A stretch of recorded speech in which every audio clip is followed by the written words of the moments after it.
and I'm just dreaming, counting the ways.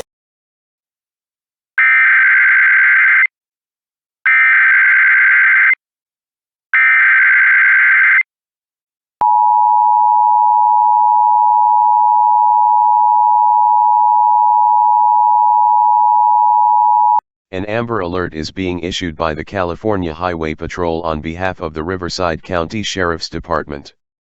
On August 15, 2022, at 0728 hours, Bradley Nicholas was abducted from Riverside, California. Bradley Nicholas is a 1-year-old Hispanic male, 2 feet tall, weighing 25 pounds, with black hair and brown eyes. It is unknown what Bradley Nicholas is wearing. The suspect, Julio Ramirez, is a 42-year-old Hispanic male, standing 5 feet 6 inches tall, weighing 160 pounds with black hair and brown eyes.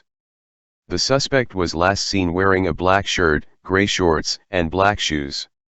The suspect was last seen driving a silver 2000 Dodge Caravan, with California license plate number 5MNN010. If seen, call 911.